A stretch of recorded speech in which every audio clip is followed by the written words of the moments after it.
Hey everyone, I'm Nadina Galle, and welcome to a brand new episode of the Internet of Nature podcast.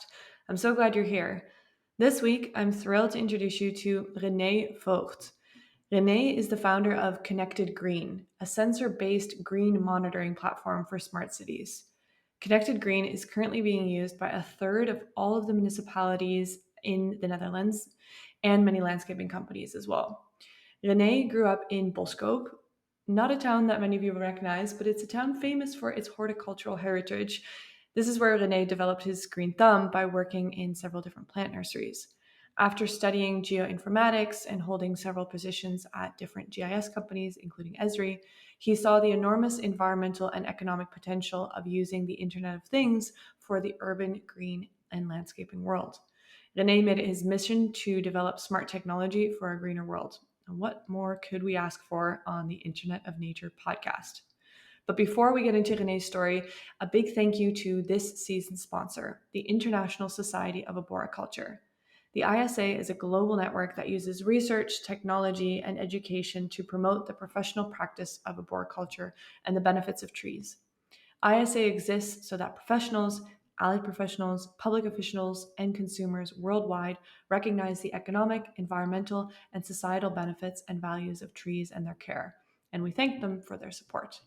As always, remember to subscribe and leave us a comment or review if you learned something new. Enjoy this episode with Rene. Yes. Okay, now I see it recording. Hi, Rene. How are you? Hi, Nadina. I'm very good. Thank you very much. Thanks for coming on today. To kick us off, do you mind just quickly introducing yourself? Yeah, sure. Well, first of all, thanks for having me. My name is René Voogt. I'm from the Netherlands and I'm the founder and developer of ConnectedGreen, which is a monitoring platform for urban green, which is supporting municipalities and also landscapers in optimizing their workflows and keeping trees and plants green, saving money and saving water at the same time. And yeah, I know you started, I've read in your bio that you started your life in one of the Netherlands' biggest horticultural towns. How did that influence your career journey so far? Yes, well, it's not such a big town, but horticulture is indeed very big. It's the town of Boskoop. It's actually internationally famous town, and I grew up there. It's a very green town, and the way how people live with plants and trees over there is much different than in the rest of the country. But I only found that out a lot later. And for me, it was a given, right? That everybody had lush green and that there were big trees. And I only found out later, that was not the case everywhere.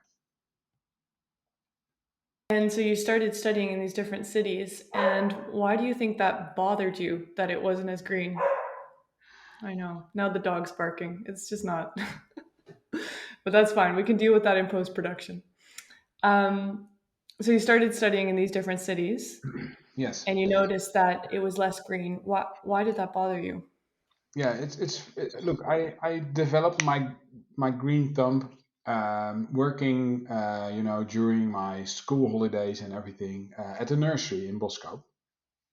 And then when I studied indeed in Utrecht, where I did the majority of my study for geoinformatics, I realized that there were trees in the city. It's not an ungreen city, but it was just so different, right? And I started, of course, to discover other towns, and I had some itchy feeling that it was just not the same how they treated green and how and for me that was really strange feeling.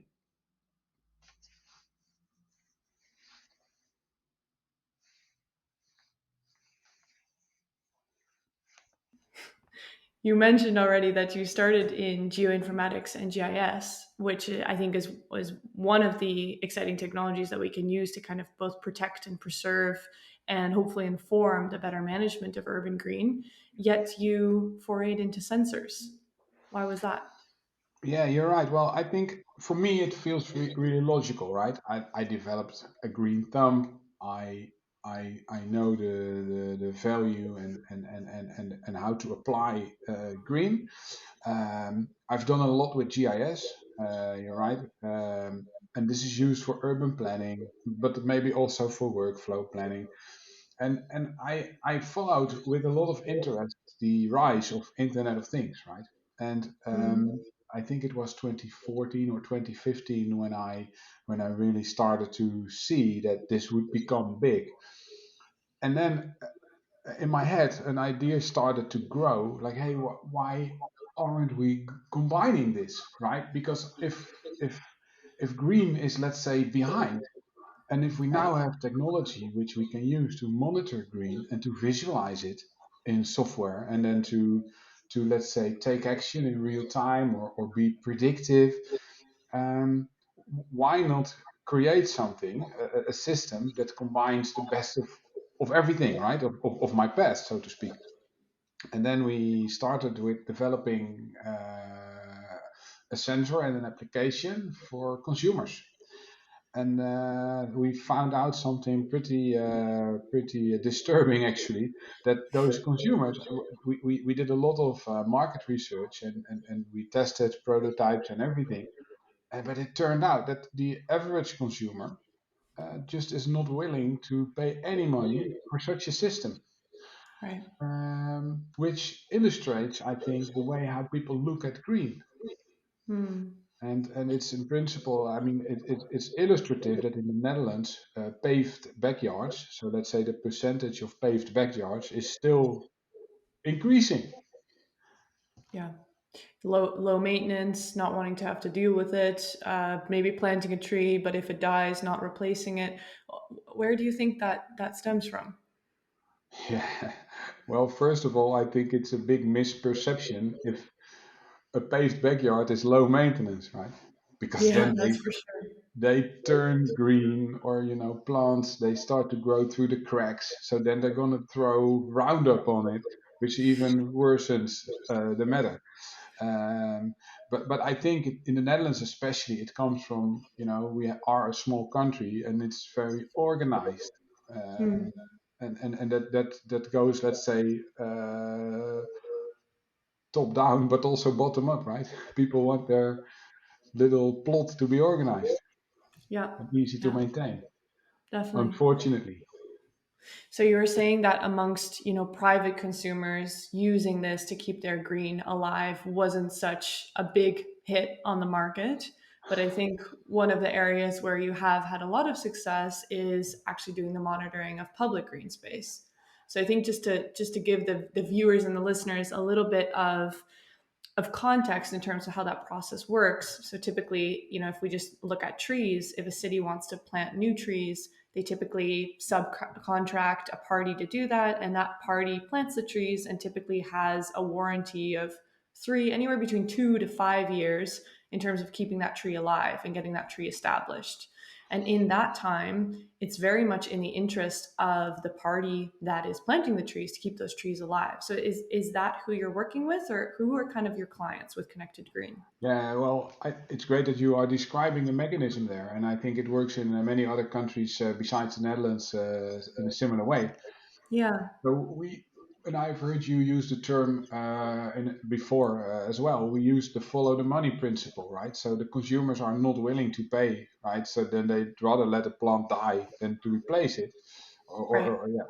So then we started to look at professionals who are planting trees and who are doing that for consumers, but indeed also for municipalities and other public green spaces. And then we figured out that, hey, wait a minute, so they drive around with tankers, right? And they are going to water shrubs and trees, and um, but they do it on a schedule, on a piece of paper. So they say, Yeah, if it's on the schedule, I go there.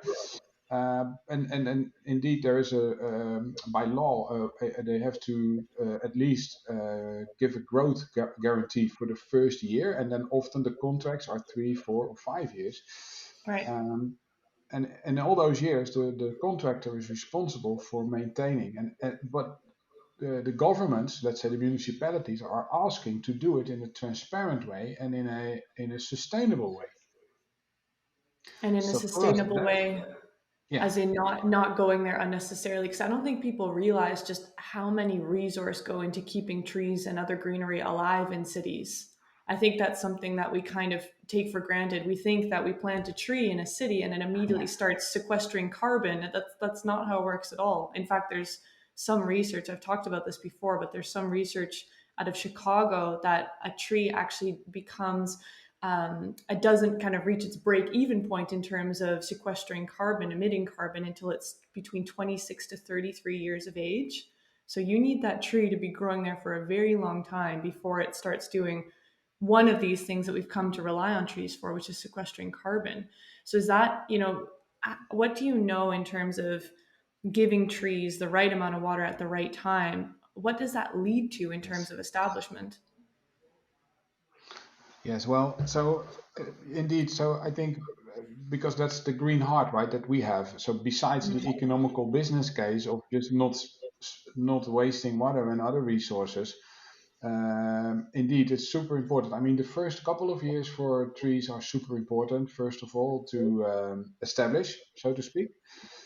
But I mean, if you are overwatering, which is a common practice in the Netherlands, because that's Right. what people learn in their, at school, more or less, um, there is a possibility that the roots they don't develop enough, right? Because where water is no oxygen. Yeah. So then the tree underdevelops, but you don't always see that on the outside, right? But it just doesn't grow as fast as it could. So it takes longer before it's at full maturity, and indeed, like you say, it starts really functioning to, well, it's not just carbon dioxide, of course, it's also for cooling with water stress. Um, and I think that that's really underestimated. Yeah. Plus, what we always see, and if you are able to keep the water supply at optimum level, then Hmm. it's. I mean, there's even a test going on in Amsterdam, which is a test for different substrates to plant trees in, and we are monitoring the soil moisture part of that, and you see big differences of plants that are in the ideal bandwidth, not too wet, not too dry. Um, Hmm. Yeah, no, absolutely. Actually, that brings me to an interesting point. Kind of a technical question that some people listening might be interested in is how do you go about calibrating these sensors for these different substrates? Because that's an important thing as well. Different kinds of soils hold on to moisture differently, are more penetratable than others. How do you do that? yes, I would almost say, don't get me started. But I mean, the different soil types have different soil moisture behavior, and I think there are a couple of factors influencing that. One is pore size, right, or particle size, but also presence of organic matter. So we work closely from Connected Green. We work closely with our sensor suppliers, and we actually have provided our sensor suppliers samples of uh, soil types that are often used in the Dutch Right. landscaping, in the Dutch municipal landscaping scene, so to speak. So we have somewhere between 6 and 10 soil types calibrated.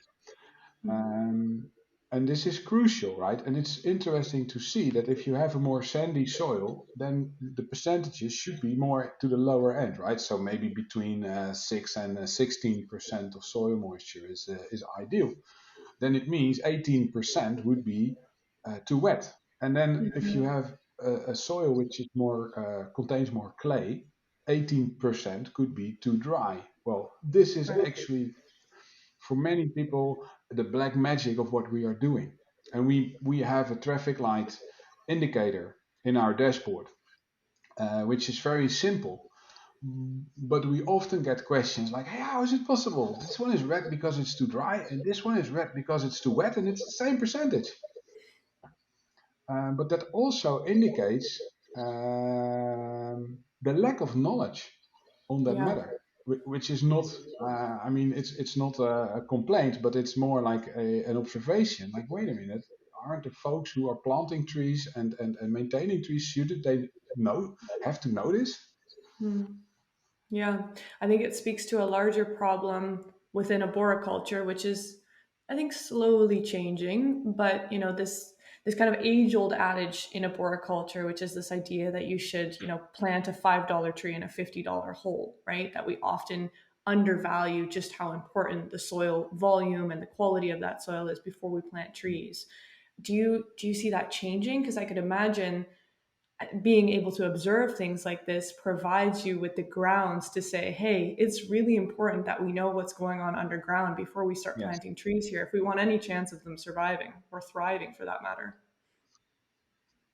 yes. The answer is Jein. That's German for yes and no at the same time. Well, first of all, I mean, we there are not a lot of parts in the Netherlands which have a completely natural underground. So No. especially in urban surroundings, I mean, it's you are planting trees on top of a parking garage. So there is no room enough for the roots to go 20 meters deep or 6 meters deep. Um, um, so you are trying to create nature in an unnatural environment, or in a hostile environment for nature. So what I'm seeing is that we are trying to plant more and more, or to create more and more nature in more and more hostile environments, which actually underlines the need for monitoring. Mm-hmm. Because and that indeed, Nadina, is something that's why I say Yain. We see that if folks are able to keep, and we have an indicator, right? We also have, of course, our graph, our soil moisture graph, and we have a nice green zone in that. And I mean, every time when we see folks who are keeping the graph in the green zone, if you then look at the plants, it's incredible. Right. And one of the best illustrations, and what people who, yeah, people who think they know, they say, no, this should be, it doesn't matter. I just water it whenever I think it's needed, right? But they are so often wrong.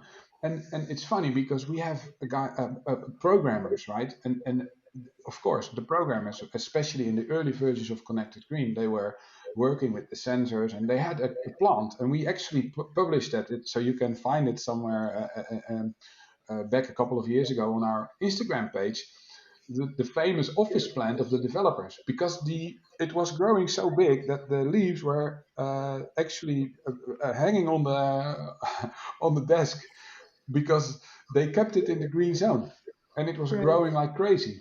And so it's very counterintuitive to trust on measurements, but we have to, because we are trying to create nature in unnatural environments. I think Mm. that's a No, key absolutely. observation. Absolutely. And I think you touch on something interesting there, which I wanted to ask you anyways, which is, what has been the response? Because I think the arboricultural sector is not necessarily famous for its technological adoption, or I would argue, and I'll probably get in trouble for this, but even innovation to a lot of degrees. It's a sector that's based on traditional knowledge and practitioner expertise, and those are all incredibly important. And by no means is this a way to replace that expertise. But if we want to scale up the amount of greenery that all these cities around the world have said that they wanted, you have Los Angeles coming out with 5 million tree campaign, New York with its million tree campaign, all these mayors around the world that are screaming that they want to plant all of these trees. We need to figure out a way to do this at scale, and do it in a way that we're not unnecessarily losing resources. Because I think something else that people don't realize is that we actually have a shortage of trees. So a lot of nurseries are currently already not able to keep up with the amount of trees that need to be planted in cities. So how could we possibly then go get those trees, plant them in cities, and allow them to die within the first year? It seems incomprehensible to me. But what has been the response like to Connected Green over the past couple of years? Yeah, yeah, yeah. That's a great question. We are always joking that they like innovation as long as it's about motorized tools. Ways to And, cut down but that's trees of course a faster. joke. New model of chainsaw, yeah. No, I mean that's a joke, of course, because I mean the good thing we see is that all those green professionals, they really want, they have a green heart, and they want they Of want to course. see more green and better quality green. How has it been received? Well, I mean, especially it was super funny in the beginning. Yeah, I have a couple of anecdotes about that. So what I mean, one key thing we in the beginning, especially, was hey, they were calling us right in the beginning, and they said, hey, yeah, we call you because the sensor is not working. Yeah, why is the sensor not working? Yeah, it says 40%, but I think it should be 15%.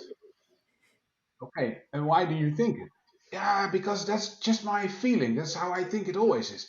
Okay, but where do you base that on? And then you get this discussion, and you say, well, put an oxygen meter in it, or take take out some soil and just see how wet it is or how dry it is.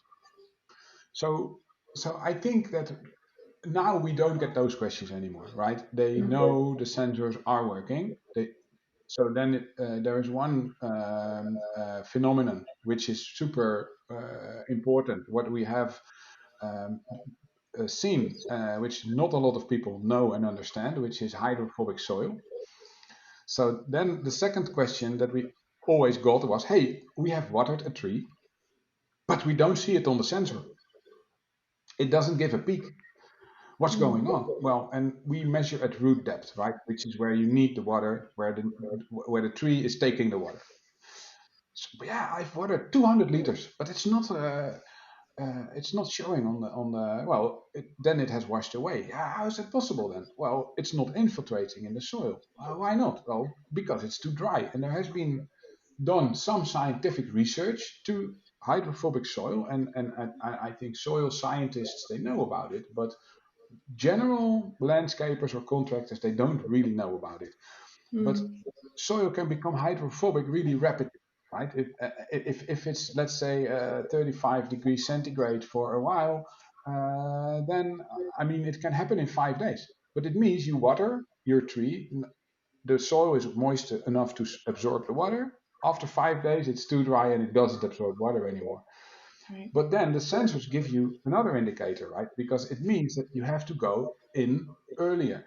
So they save water, but sometimes if they indicate that you have to go and water earlier to keep the soil moist enough, right? This is just ignored. Like, well, wait a minute, but we normally water every 5 days or 6 or 7 days, but now it Sure. says I need to go after 3 days. Nah, I wait until my scheduled turn. So that's actually the second thing that we then. So first they didn't really trust the technology, but now, I mean, with so many sensors across the Benelux, and with so many success stories, that's now not a big issue anymore. And now it's the interpretation. And then so finally, I think to wrap it up, my answer to your question is that it's not just managing resources, and it's not just supporting a workflow, but it's also, I mean, I always say, guys, you learn a lot about the place where you plant your trees. Hmm. So does it have a hard pen, right? Does it have a hard layer underneath? That you see it. You see it in the behavior, how the soil is um, um, dealing with the water, right? Or maybe it's completely sandy, right? So then it's as if you empty a bucket of water on the beach, right? It just disappears. So you learn a lot about the growing place, so to speak, where you plant the tree. Hmm. Um, so it's what we then see is that people and that's funny because then you see the actual how innovative the sector is, because then you see people like, hey, wait a minute, but if the water is flowing away and I see it on my sensor, what can I do, to hold it, to not let it wash out. So for example, and this is a good case study, because everything you give, which goes over field capacity, and the listeners who don't know field capacity can Google it. If you water Or it maybe over field give them capacity, give then them a little bit of the a rest. teaser. Maybe just to give them a little definition of what field capacity is. Sure. Field capacity is when the soil, let's say, when gravity is stronger than the capacitive function of the soil. Okay, so the soil can keep more moisture. However, it's the gravity is stronger. So that means that whatever you give over field capacity will wash out Hmm. and will take with it nutrients, and the water will maybe go to some place where you can't reach it anymore. Right. So overwatering is a big problem because they give 200 liters, right, which is 50 gallons, a bit more than 50 gallons, um, at once, at one tree, Yeah. and maybe only 60 liters is effective, right? So if you Right. would only give 60 liters, you would save 140 liters in a watering. But you only know when you know what field capacity is and when you reach field capacity. So, but with that, the municipality of The Hague has been able to save 1.2 liters, 1.2 million liters of water in 2020 by um, fine tuning their watering practice based on the insights from the sensors. No, and I think that's great, first of all, and congrats to The Hague for making that happen, because I think that's a great success story, and I think it points to a bigger issue, which is also that I think when we think about using sensors to help inform the watering of trees, people immediately think of heat and drought, and they think of trees shriveling up in these continuing hot and dry summers, which is of course part of the value proposition of specifically a moisture sensor. But I would argue kind of the underestimated issue is indeed the amount of trees that we lose to overwatering. And the reason why I think that's so undervalued or underestimated is the fact that you don't really see the damage of overwatering a tree until it's much too late. Yeah, not immediately. And look, I mean, we created Connected Green around the business case of watering. However, in our vision, a platform. So Connected Green is a platform, right? So it should be sensor independent. So in the meantime, we are also we have also integrated sensors which measure air temperature, soil temperature, humidity. But I think the watering case is the most obvious one, and it's also the one that can have the most economical or let's say the most concrete economical savings, and that means that it's just a matter of follow the money, right? So you have to have a good business case for your system because that's Hmm. why customers in the end buy it. And you say overwatering is a big problem. Indeed, because you damage the root system, right? And the trees are just not growing as they could. But at the same time, you are also wasting water. I mean, Yeah. if you know that only 1% of all the available water on Earth is accessible and usable, only 1%, and then you would want to waste that, right? No, and it's a big it's a full sustainability picture, and I think the use of sensors for this kind of use case, it goes further than just indeed helping to support a workflow or making sure that trees establish. It's about kind of that's really the beginning of what can be a much larger sustainability picture, whether that's saving emissions from less tree watering crews driving around, or perhaps tree watering crews driving around more optimally, versus being able to actually grow these Yep. big mature trees that we need for their ecosystem services. I think that's another big problem that, speaking of this full sustainability picture that you might run into, is have you ever gotten any critique surrounding e-waste? What do you say to people that say this, putting sensors into the ground, particularly lower cost sensors into the ground? What do you say to people that say that you are adding to the big e-waste problem that we have?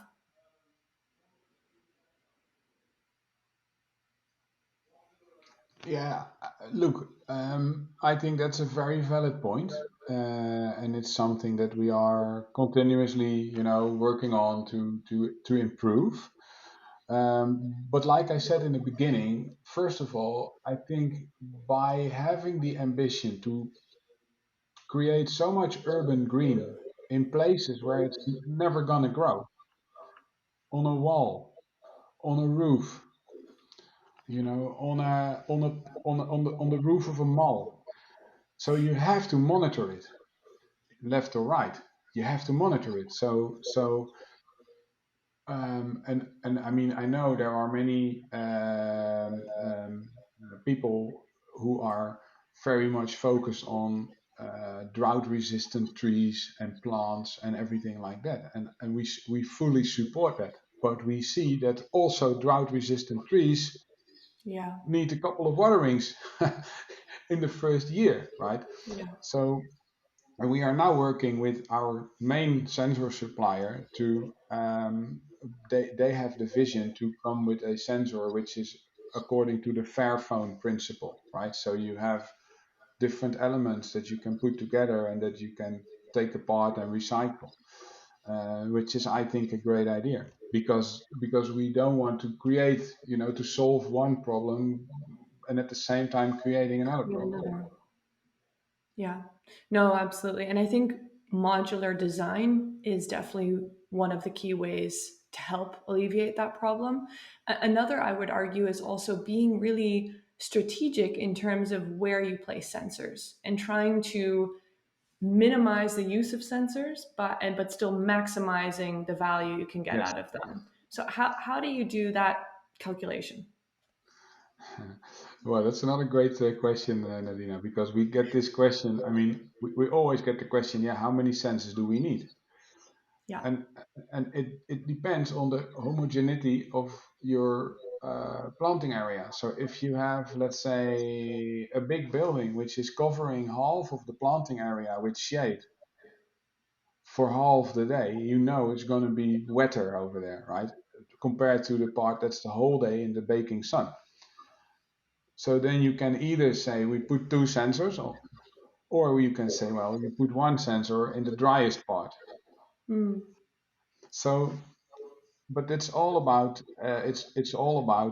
logical thinking, clever thinking, right? If you plant a line of 100 trees, hey, look, you can do with one sensor. On the other hand, given how our country, especially in the Netherlands, how every meter, every yard is let's say has been touched. Maybe there was an ancient road, whatever, maybe a building, maybe I don't know. But what you see is if you plant 100 trees in a row, they all have more or less different conditions, right? mm, Different soil types. So that means that you should pay a lot more attention in how you plant them. Okay, which soil are you using? Are you using local soil, and are you then enriching the soil? Are you using underground structures, right? Because this is the next big thing for monitoring, which is the underground structures to keep rainwater there where it falls. right. Monitor the amount of rainwater which is in your basins, and then feeding it to the urban green when it's needed. Wow, this is impossible without monitoring, because you need to know when it can flow to the trees, or when you need to let it flow in the sewer if a big rainfall is expected and your underground tanks are full. Um, but, and then you almost have a one-on-one situation. But we have the term, I don't know I don't know if we coined it, but we call it indication trees, right? So then we say, look, you always have a number of indication trees. And some of our customers, I mean the municipality of Apeldoorn, they bought 40 sensors and they said, okay, you know what? We have four quadrants of the city, and we Mm-hmm. put 10 sensors in each quadrant. And the sensors which we are using most are easily to replace, right? We are blessed in the Netherlands with a LoRaWAN network with indoor coverage nationwide. And indoor coverage is often needed for your soil moisture sensors because they are very low to the ground. Um, but they just say, oh, we have 10 sensors per quadrant of the city. Others, they say, well, every new project we prescribe it should be monitored, right? And Yeah. within Connected Green, you have project management and user management. So you can easily create a project. And we always say a project could be an area or a neighborhood or a quadrant of the city. And within the project, you create zones. So we don't talk about sensors, but we talk about zones. And a zone is one area which is linked to a sensor. Mm, right. Um, and that's how the design has been from the beginning. And then you can assign, so you can configure your messaging per zone, Right. and then you can also assign projects to different people, right, with different roles and different rights. Yeah. Yeah. But yeah, Yeah. I'm curious because considering how much local context is needed to make sure the deployment of these sensors is done right. And I think that's really important, right? That we have responsible deployment of these sensors and that we don't prescribe to this or subscribe to this kind of smart city internet of things philosophy, which is, data quantity over quality. I think we can both agree that we'd much rather have less sensors giving us better data rather than more sensors giving us crappier data. yeah, yeah, correct. So considering, right, we agree on that. Yes, Yeah. correct. Yeah. So considering that philosophy, how scalable do you think soil moisture sensors are, considering that you always need to really kind of diagnose the local zone at least before you implement them? Yeah, well, I think it all starts with good calibration, and we already talked about that before. And we have a calibration set now for the Netherlands, right? Mm-hmm. We are working with our key supplier now to create calibration sets per geography, right? So basically, the soils which are often used. Look, if you nail calibration, you have, I think, won already 50%. But then, indeed, the sensors are telling us a lot about orientation. Is it in the sun or in the shade? Or, I mean, about local conditions. Is water flowing towards where the sensor is, or is it flowing from where the sensor is? Um, and this can be surface water, but this can also be underground water, which we don't see. Yeah.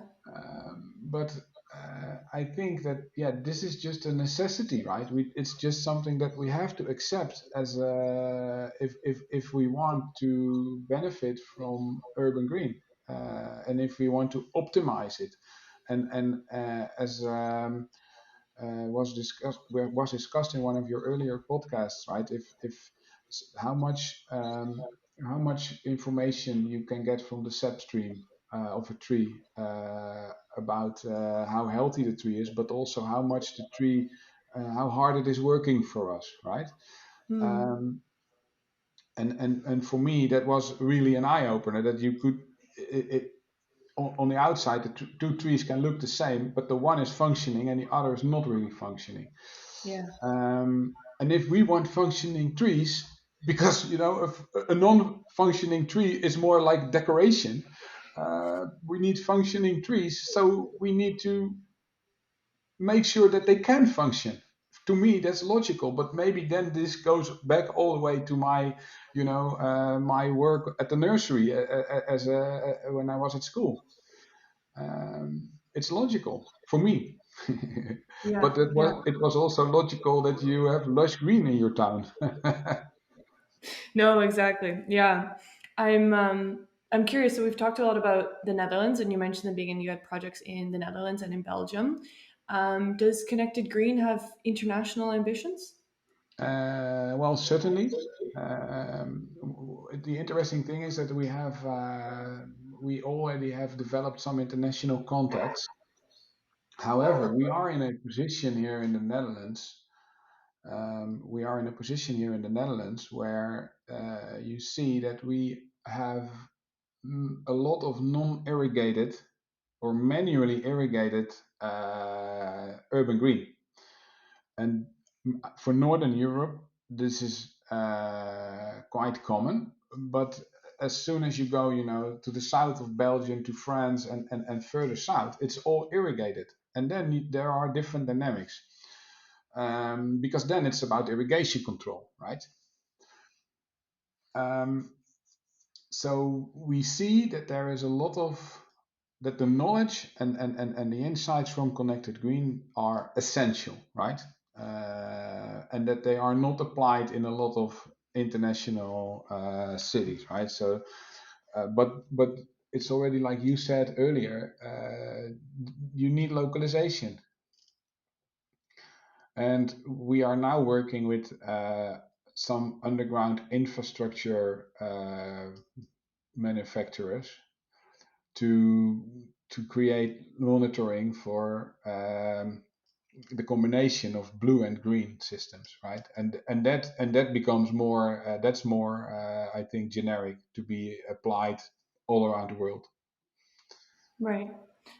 Speaking of which, actually, of blue and green infrastructure and the monitoring of such, you have been speaking with Joe Glesta, who is on season 2 of the Internet of Nature Yeah. podcast, who, with his platform ClimaSense, formerly known as Sense City, has been working to essentially create hopefully a whole array of different sensors that can give cities an idea of what is the climate performance of their different green infrastructure assets. So how do you see that potential collaboration? Yeah, that's fantastic what Joe and the team is doing, and yeah, we are closely following that. And what you see is that we have entered the stage through a slightly different angle, Hmm. but I think our platforms are super complementary. So, and it's interesting that from because we are present in, so Connected Green is being used by 100 municipalities in the Netherlands, right? And we have 350 municipalities, so that's almost one third. And around 30 municipalities are direct customers, and the others are using it through contractors. But why am I saying this? Well, we are now being approached by many of our customers or users, and they say, hey, you've got these sensors and you've got this monitoring platform. Well, we are now having a climate square or a climate street where we are applying, water elements, combining it with trees, combining it with, taking away a pavement. And now we want to compare how the climate adaptation measures, Monitoring? Yeah. yeah, are are comparing to where we don't do it. So Right. then it becomes monitoring climate adaptation. And we are a very open company. I mean, we are super proud actually I'm happy to mention that we in 2019, which is already more than 2 years ago, we won the Golden Watering Can in the Netherlands, which is actually for the most climate adaptive product, or the climate supporting product for climate adaptation. Mm. While we did not even have such a platform, such a comprehensive and advanced platform as what Joe and the team are developing. However, we are, I mean, because the angles are slightly different, but now we are asked more and more often to, monitor climatological elements, right? Like, hey, how are we performing? How is it doing? How does that square or that neighborhood compare with that neighborhood? Which is where we are super happy to bring in climate sense. Yeah. Yeah. Yeah. Well, that's cool. I mean, that's what I love to see. If I could get two former podcast guests working together, that makes my day. Yes, well, I think, and this is what I what I am seeing, and maybe I'm asking also the listeners. I mean, we we need. I wanted to say we want to collaborate. We need to collaborate Yeah. to tackle this challenge. Yeah. So that means that we should not. We are always joking about who's got the longest sensor, right? And then we have one in our offering, 1 meter 10. So we come a whole end, but that's not what it's about, right? It's about what you do with the data. It's about how Yeah. you help nature to thrive, how you help cities to become healthier, how you help governments to save money. I mean, there are so many things. I mean, so much bigger than Yeah. who's got the most shiny sensor, or who's got, Sure. Yeah. whose sensor can do most things. Yeah. Yeah. Well, that's, I mean, that's part of kind of the inspiration behind Internet of Nature as well, is kind of being a little bit of a stark contrast to the overall smart city movement, which I feel for years has been driven by who has the shiniest sensor. Yes, So that's good to hear. I'm curious. You mentioned that there's obviously Connected Green has been adopted by a third of all municipalities in the Netherlands. What are some? I mean, that in itself is already a massive achievement. So, congrats to you and the team for that. thanks. What is, what is kind of, what do you see as the biggest challenges moving forward? I mean, we talk about some of the earlier challenges, like the kind of the fear, not being able to trust the technology. But now in 20, almost, 2022, what do you see as being the biggest challenges moving forward? Yes, and that's again a very very good question. I keep repeating myself. So I think, well, one of the challenges we see is that it's, and that's also, I think, something that you discussed in an earlier podcast. I mean, yes, you have to start small, right? You have to start. So congrats to the organizations, to the municipalities who start and who say, look, we start with 5 or we start with 10 sensors and we're going to see how it works. Yeah.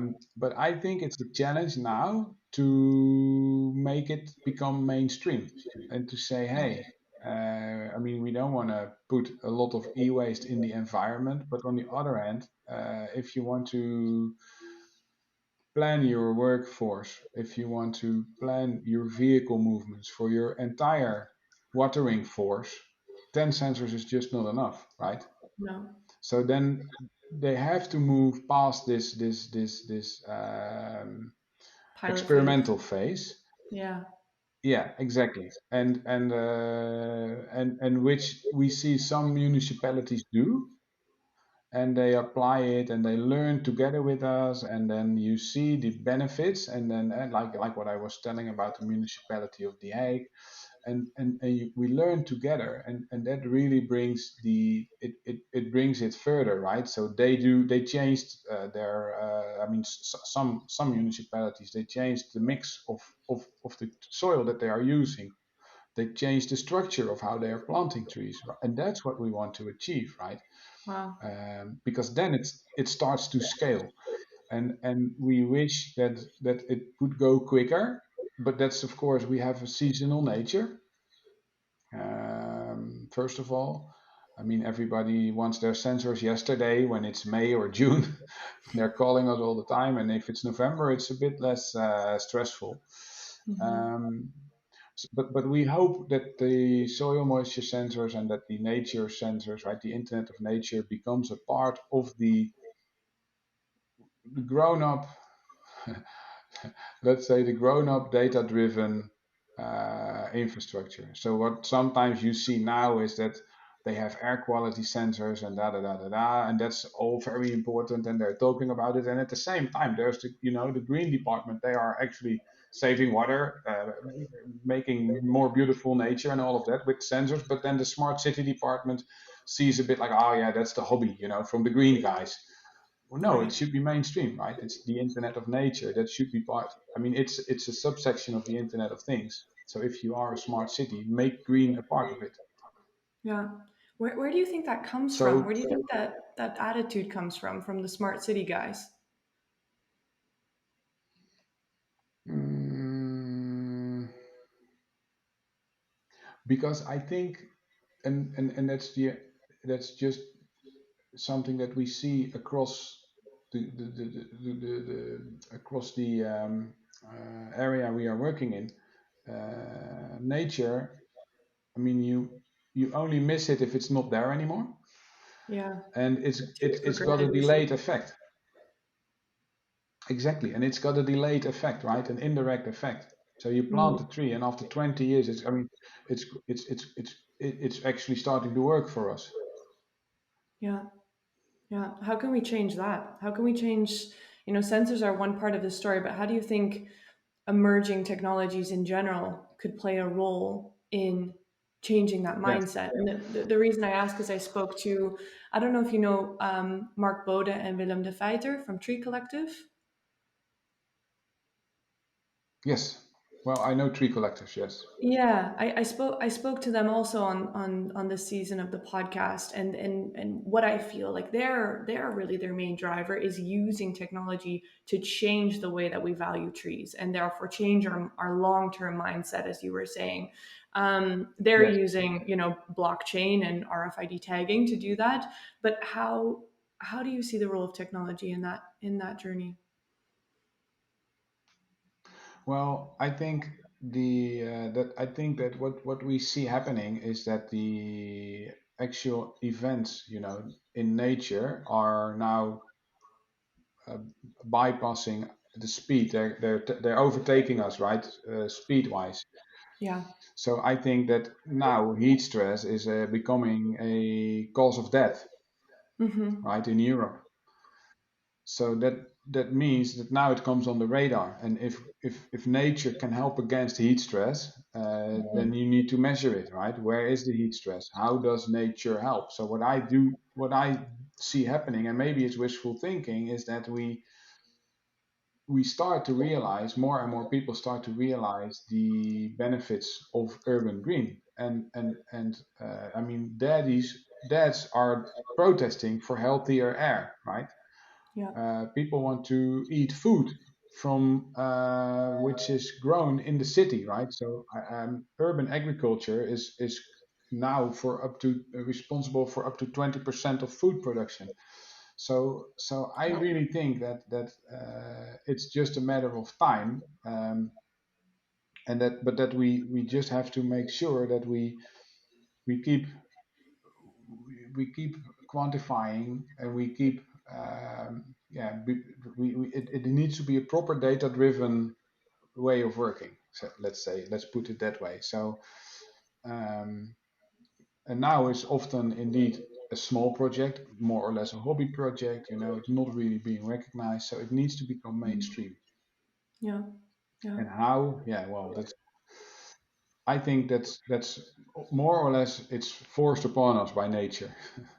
Start listening, start looking, start helping us. That's funny that you say that, because I've referred in some of my writing to sensors kind of being the most direct line of communication we have in order to listen to nature, in order to understand what nature is without getting too spiritual, understanding what nature is going through in the city and how tough that environment is, and how we can use sensors to kind of translate what nature needs and what human needs, and how the two might be able to work together. Well, Nadina, that's the double charge in the name Connected Green, because we want to connect people with green. Connected Yeah. Green. People are walking like this the whole day. Well, let's then bring nature here. Yeah, yeah, I agree. I couldn't agree more. Connected Green. Yeah, no, absolutely. I couldn't agree more. Responsibly, of course, but that's part of it as well. Rene, this has been a lot of fun. Where can people find you online, and where can they find Connected Green online if they want to get in touch? Yeah. Well, so you can always shoot me an email, Rene, Rene, at connectedgreen.nl. Of course, we are online with our website, www.connectedgreen.nl. We are on Instagram, Facebook, LinkedIn. We try to post, interesting things, interesting projects, fun projects. Yeah, And like I already said, it's an invitation to connect, because we really think that we can't do this on our own, and we shouldn't be doing this on our own. yeah, yeah, absolutely. I think that's a good call to action. And the last question that I ask all of my guests who come on the show is, what does the Internet of Nature mean to you? Sorry, can you repeat the question? Yeah, the last question that I ask all of my guests who come on the show is, what does the Internet of Nature mean to you? Yes. Well, you said without becoming too much spiritual, but to me it's almost something spiritual because we've lost connection so badly, and we thought to be. I mean, think about the architecture from the mid-century onward, right? Sorry, the middle, the 1500s. Let's say when we geometric gardens. We thought we could control nature. We wanted to control nature, and I think Mm. that has gotten completely out of hand. So if you see what we can learn from nature, if you see what nature is doing for us, right? Recently, I read something. Trees breathe in what we breathe out, and they breathe out what we breathe in. Mm. Um, so it's already there, right? The nature is already an internet, and we have only a very weak and small um, alternative for that. So for Yeah. me, nature is internet actually. Yeah. Yeah. The circle has come around, I guess, in a way. It's full circle. Well, thank It's you for full coming on. circle, and still it's a fraction of what I mean. Yeah, sorry. No, go ahead. Go ahead.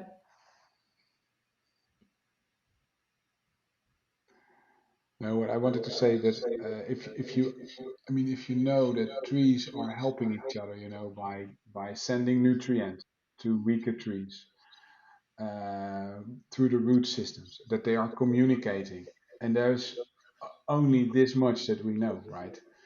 Um, so I think we can and should learn a lot more from nature than we do now, and we should really forget the idea that we can and have to control nature. So the Internet of Nature for me is not about controlling, but about better understanding and better facilitating nature. I couldn't agree more. I think that's a great place to end it. Thank you, Renee, for coming on. Yeah, well, thank you for having me. Thanks again. Great conversation. I agree. It was really fun. Thank you to Renee for coming on the show. If you enjoyed that conversation as much as I did, please go ahead and subscribe to the podcast now and leave us a review wherever you listen to your podcast. We really appreciate it because it really helps us to grow the show. We'll be back next week with Carlotta Conte of Trees AI at Dark Matter Labs. Dark Matter Labs discovers, designs, and develops infrastructure to respond to the technological revolution and climate change, much like Trees AI. Get it? It's Trees AI as in artificial intelligence, but also Trees AI as in trees as infrastructure. Anyways, we'll get into that and a whole lot more on next week with Carlotta. In the meantime, I want to leave you with one of my favorite quotes from Frederick Law Olmsted, best known for designing the grounds of New York City Central Park, the US Capitol in Washington, D.C., and over 100 different public parks and recreation grounds in the US.